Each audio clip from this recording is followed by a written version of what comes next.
આ છે ત્રાપજના ગૌરવ સમાન કલાકાર શ્રી કીર્તિદેવસિંહ ગોહિલ વિશેનો આપણો સંક્ષિપ્ત અહેવાલ.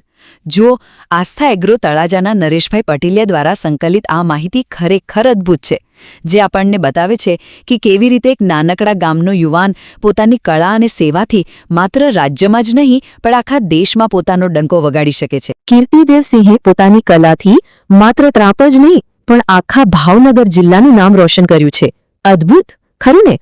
યુનિવર્સિટી કક્ષાએથી શરૂ થયેલી તેમની આ સફર છેક સાર્ક ફેસ્ટિવલના ઇન્ટરનેશનલ સ્ટેજ સુધી પહોંચી ગઈ. રાજ્ય કક્ષાના રાસ ગરબા હોય કે કલા મહાકુંભ, તેઓએ અનેકવાર પ્રથમ ક્રમાંક મેળવીને પોતાની કલાનો ડંકો વગાડ્યો છે. પણ તેમની વિશેષતા કંઈક અલગ જ છે. એક તરફ પ્રોફેશનલ કોરિયોગ્રાફર તૈયાર કરવા અને બીજી તરફ દિવ્યાંગ બાળકોને સશક્ત કરવા. તેમની સંસ્કાર સંસ્કૃતિ ટીમે તો કમાલ કરી છે. હજારો યુવાનોને તાલીમ આપીને બેસ્ટ શિક્ષકો અને કલાકારો બનાવ્યા છે. તેઓ માત્ર એક કલાકાર નથી, પણ જબરદસ્ત સંવેદનશીલ સમાજસેવક પણ છે. આ જ વાત તેમને સૌથી ખાસ બનાવે છે. તેમનું ફૂલ ખીલે પ્રોજેક્ટ દિવ્યાંગ બાળકોને સ્ટેજ પર લાવીને તેમનામાં ગજબનો આત્મવિશ્વાસ અને નવી આશા જગાડી રહ્યો છે.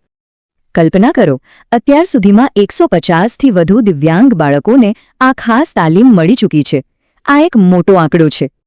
સંગીત અને નૃત્યની તાકાતથી આ સ્પેશિયલ બાળકો આજે સમાજના મુખ્ય પ્રવાહ સાથે ગર્વથી જોડાઈ રહ્યા છે. શિક્ષક, સંગીતકાર, ડાન્સર અને સમાજસેવક, આ બધું જ એક જ વ્યક્તિમાં છે ને રિયલ ઓલરાઉન્ડર. ખરેખર સાચું જ કહેવાયું છે કે આવી પ્રતિભાઓ કોઈ એક પરિવારની નહીં પણ આખા ગામ અને સમાજની સંપત્તિ હોય છે. અંતે વિચારવા જેવું એ છે કે આપણે આવા સ્થાનિક હીરોઝને વધુ પ્રોત્સાહન આપીને આપણું સાંસ્કૃતિક ભવિષ્ય ઉજ્જવળ કેમ ન બનાવીએ?